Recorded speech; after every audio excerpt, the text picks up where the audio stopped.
Bread മുട്ടയും ഉപയോഗിച്ച് തയ്യാറാക്കുന്ന ഒരു കിടിലൻ സാൻഡ്വിച്ചിൻ്റെ റെസിപ്പി ആയിട്ടാണ് ഞങ്ങൾ ഇന്നിവിടെ വന്നിരിക്കുന്നത്. കേരള ഫുഡീസ് ക്ലബിൻ്റെ മറ്റൊരു കുക്കിംഗ് വീഡിയോയിലേക്ക് എല്ലാവർക്കും സ്വാഗതം. വളരെ ഈസി ആയിട്ട് തയ്യാറാക്കാൻ പറ്റുന്ന ഒരു റെസിപ്പിയാണിത്. നമുക്കിനി വേഗം വീഡിയോയിലേക്ക് കിടക്കാം.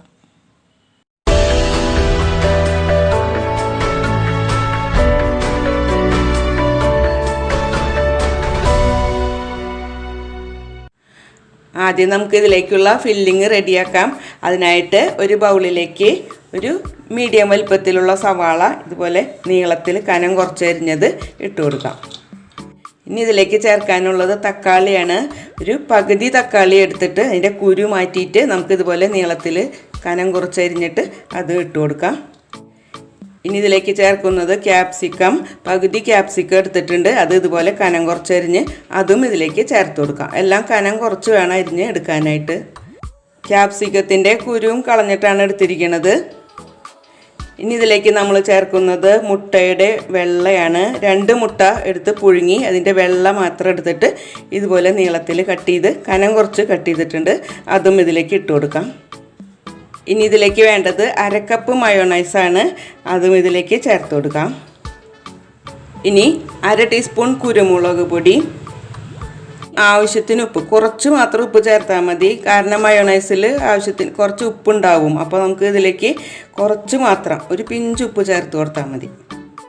ഇനി ഇതെല്ലാം കൂടി ഒന്ന് നമുക്ക് മിക്സാക്കാം. വല്ലാതെ പ്രസ് ചെയ്ത് മിക്സാക്കരുത്. പ്രസ് ചെയ്ത് മിക്സാക്കിയാൽ ആ മുട്ടയൊക്കെ പൊടിഞ്ഞു പോകും. അപ്പോൾ പതുക്കെ ഒന്ന് മിക്സാക്കിയെടുക്കാം. നിങ്ങൾക്ക് ഇനിയും ഇത്തരം നല്ല വീഡിയോസ് ലഭിക്കണമെങ്കിൽ ചാനൽ സബ്സ്ക്രൈബ് ചെയ്യുക. ബെൽ ബട്ടൺ കൂടി ഒന്ന് പ്രസ് ചെയ്താൽ നോട്ടിഫിക്കേഷൻസ് ലഭിക്കുന്നതായിരിക്കും. ഇപ്പോൾ നമ്മുടെ ഫില്ലിങ് റെഡി ആയിട്ടുണ്ട്. ഫില്ലിങ് നമുക്കിനി മാറ്റി വയ്ക്കാം.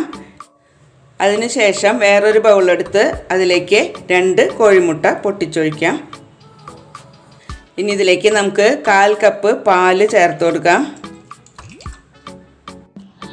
അതിനുശേഷം 1/2 ടീസ്പൂൺ കുരുമുളക് പൊടി ചേർത്ത് കൊടുക്കാം. കുറച്ച് ഉപ്പും കൂടിയും ചേർത്ത് നന്നായിട്ടൊന്ന് മിക്സാക്കാം. നമുക്കൊരു ഹാൻഡ് വിസ്ക് വെച്ച് നന്നായിട്ടൊന്ന് മിക്സാക്കാം.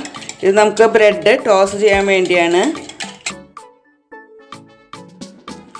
മുട്ട ഇതുപോലെ ബീറ്റ് ചെയ്തെടുത്തിട്ടുണ്ട്. ഇനി നമുക്ക് ഓരോ പീസ് ബ്രെഡ് എടുത്ത് ഈ മുട്ടയുടെ മിക്സിലൊന്ന് മുക്കിയെടുക്കാം. മുക്കിയതിന് ശേഷം പ്ലേറ്റിലേക്ക് മാറ്റി വയ്ക്കാം.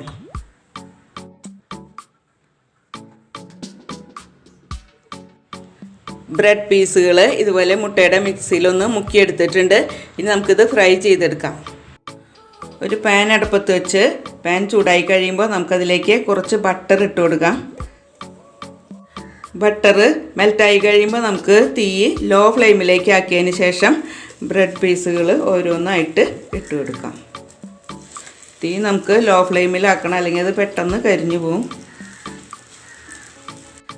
ബ്രെഡിൻ്റെ ഒരു സൈഡൊന്ന് ബ്രൗൺ കളറായി വരുമ്പോൾ നമുക്ക് ഒന്ന് മറിച്ചിട്ട് കൊടുക്കാം. ചെറിയ ബ്രൗൺ ആയി വന്നാൽ മതി. വല്ലാതെ അങ്ങ് മൊരിഞ്ഞു പോകാതെ സൂക്ഷിക്കണം കേട്ടോ.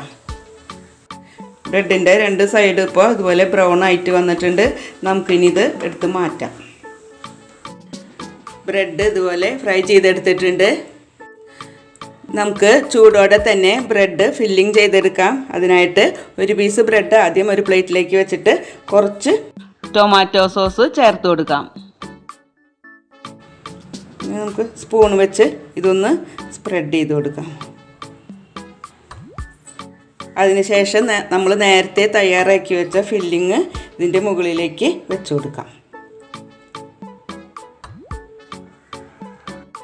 എന്നിട്ട് വേറൊരു പീസ് ബ്രെഡ് എടുത്ത് ഇതിൻ്റെ മുകളിൽ വെച്ചൊന്ന് കവർ ചെയ്യാം. എന്നിട്ട് സ്പൂൺ വെച്ചൊന്ന് പതുക്കെ പ്രസ് ചെയ്ത് കൊടുക്കാം. ബ്രെഡ് ഇപ്പോൾ ഇതുപോലെ ഫില്ല് ചെയ്തെടുത്തിട്ടുണ്ട്. ഇനി നമുക്ക് ബാക്കിയുള്ള ബ്രെഡും ഇതുപോലെ തന്നെ ഫില്ലിങ് ചെയ്ത് എടുക്കാം. നമ്മുടെ എഗ് ബ്രെഡ് സാൻഡ്വിച്ച് ഇവിടെ റെഡിയായി വന്നിട്ടുണ്ട്. വളരെ എളുപ്പമായിട്ട് നമുക്ക് തയ്യാറാക്കാൻ പറ്റും. കുട്ടികൾക്കൊക്കെ വളരെ ഇഷ്ടപ്പെടും. എല്ലാവരും ട്രൈ ചെയ്ത് നോക്കുക. വീഡിയോ നിങ്ങൾക്ക് ഇഷ്ടമായാൽ ലൈക്ക്, ഷെയർ, സബ്സ്ക്രൈബ് എന്നിവ മറക്കരുത്. അടുത്തൊരു കുക്കിംഗ് വീഡിയോ ആയിട്ട് കാണുന്നത് വരെ എല്ലാവർക്കും ഗുഡ് ബൈ.